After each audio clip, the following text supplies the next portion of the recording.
According to a Hindu creation myth, there was, before time began, no heaven, no earth, no space between. A vast dark ocean washed upon the shores of nothingness and licked the edges of the night. Beautiful. A giant cobra floated on the waters, and within its endless coils lay Lord Vishnu, asleep. Everything was so peaceful and silent that Vishnu slept undisturbed for more than 4 billion years, one entire day of Brahma. Then, from the depth of nothingness, a humming sound arose.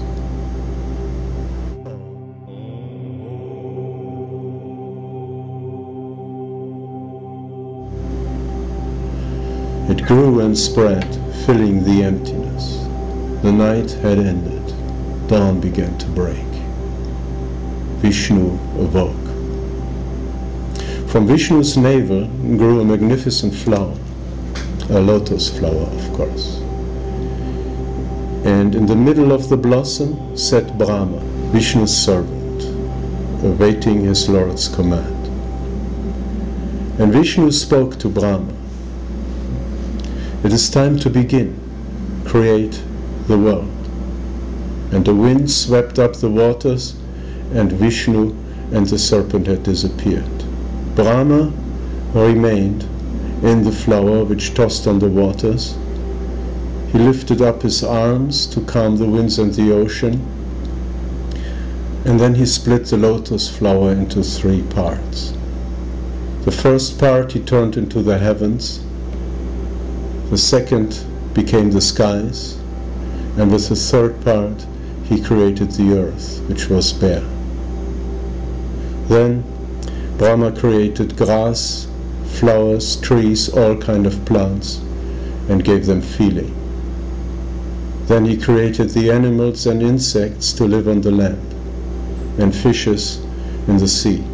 And to all these he gave the senses of touch and smell, and the power to hear and see and to move around. And soon the earth was filled with life. According to a Christian creation myth, in the beginning God created the heavens and the earth. The earth was void and without form and covered by darkness, and the Spirit of God moved above the waters. God then said, "Let there be light," and there was light. And in the next 6 days, God then created the lands, the plants, the animals, and finally human beings. The Bible suggests that all this happened 6,000 years ago, but hardly anybody believes this these days, I think. Most people I know, religious people I know, have adopted the science-based view that our universe is 13.7 billion years old, give and take a few 100 million years. According to science-based creation myth, or myth of origin, if you will, because there is no creator, no creation, and no creativity involved in the science view of things. So according to science then, in the beginning there was nothing, not even space. And then there was space. Now space was very small back then, infinitesimally small to be exact, and all it contained was a singularity. Now this singularity then began to expand, and the first moments of this expansion are commonly referred to as the Big Bang. Of course there was no bang because there was no air and nothing to bang against, and it also was very small, infinitesimally small. Nevertheless, it was very important, and hence the big name, Big Bang. That was about 13.7 billion years ago. Well, the universe then developed through the well-known stages, particles, atoms, gas clouds, first generation, second generation stars and galaxies, then planets. Fast forward 9 billion years and Earth begins to form from interstellar dust which had collected around the Sun, our Sun. Earth is 4.5 billion years old. Well, there's a lot of interesting things probably to talk about here, but the next really important event, important in our context here, is the emergence of life on Earth. And maybe on other planets, but we don't know that, so I'll stick to Earth. According to Hinduism, Brahma created life at Vishnu's command. According to the Christian narrative, God created it through His word. According to science, life appeared. Why? Life appeared spontaneously. That's a fancy word and it stands for uncaused. No reason at all. No apparent reason. But once it had appeared, spontaneously so, life developed through a process called evolution. Now that's not the evolution behind a car design, for example, or behind your vacation planning, which evolves based on your interaction with it. No, the evolution that brought about the life forms on our planet occurred without any intelligence involved. It occurred through a process based on random mutation and natural selection. Let me do this one more time. Okay.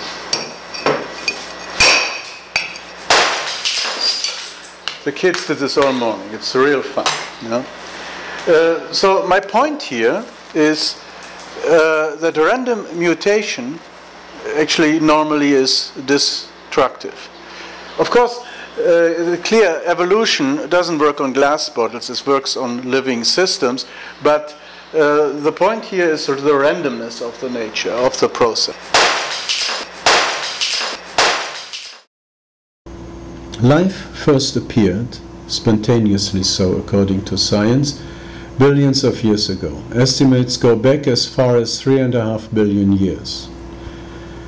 But even though evolution had its chance from the beginning, nothing much happened most of the time. We're looking at 3 billion years almost where life forms remained extremely primitive. No descendants of those early life forms is alive today. The bounty of species that exists today rather goes back 530 million years when they suddenly appeared during an event called the Cambrian explosion. That event, of course, lasted a few million years, but we are talking about geological time frames here. A million years are nothing, hence the term suddenly or explosion. But now millions of species appeared and they developed quickly, geologically speaking. And all this time was continuously being triggered by random mutations, the results of which were then processed by natural selection, without intelligence involved, no plan, no goal.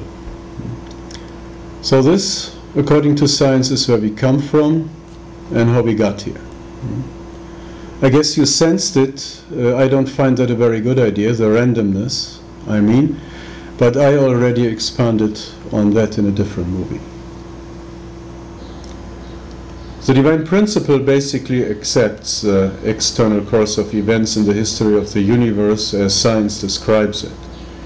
However, while science puts a question mark at the beginning of the universe and its cause, an infinitesimally small question mark, but a question mark nevertheless, divine principle replaces that question mark by God and His intention. Now, forget every concept you may have about God. The all-powerful God who rules from on high, the vengeful God, the angry God, the jealous God, the capricious loving Father who loves, rewards, punishes and condemns. to hell forever. Forget all that. I will talk more about God in another movie, but right now, in essence, God is a limitlessly, unconditionally loving being, and his intention in creating the universe was to create a love partner. And that love partner is us, human beings. One account of creation states that the Creator formed the first human being from dust and then breathed into him the breath of life. I'm quite sure it didn't happen exactly that way. Dust symbolizes the elements of the cosmos which contribute to our spirits and bodies. There's a lot of difference between dust and human beings, so bridging that difference, bridging that gap took time, a long time. So just as the development of the universe took billions of years, so did the human race develop over hundreds of thousands of years.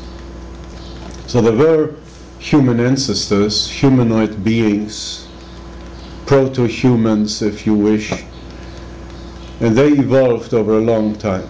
But this evolution was a creative process based on self-aware intelligence and feeling, and this process was to culminate in the appearance of self-aware human beings on Earth. The breath of life, then, was the appearance of the eternal human spirit a long time ago, maybe 200,000 years, maybe more, maybe less. It's not so important. But then, one day, back then, as the proto-humans went about their proto-human business, doing what proto-humans do, maybe gathering food, hunting, maybe they invented agriculture already, I don't know. Whatever, one of these days, someone stepped out of the crowd and said, "Wow, look at that." That was the first woman. And then somebody said, "That's a flower." That was the first man. And it was a beautiful day. It was spring, the sun had just risen, hardly a cloud in the sky. The mountains in the distance were covered with green. Birds were singing, a creek was flowing close by. And the air was filled with electricity. Because of the creek, running water does that to it. And the Creator, having guided the creative process until this moment, stood and watched. Excuse the image from space and time. The transcendent, formless Creator stood and watched, transcendently, omnipresently, watched. And he said, "Cool," or "so cool," or maybe more biblical, "very cool," something like that. This was paradise, Eden, almost heaven, a perfect world without sin or bad karma or whatever people call it. The very first moment in human history at its very beginning. And the Creator, watching, now stepped back into the night. His work was done. But the work of creation was not over, because now the first human beings embarked on the endeavor to contribute their own part to the completion of the cosmos. And whatever happened later, right now, the human race was off to a very good start.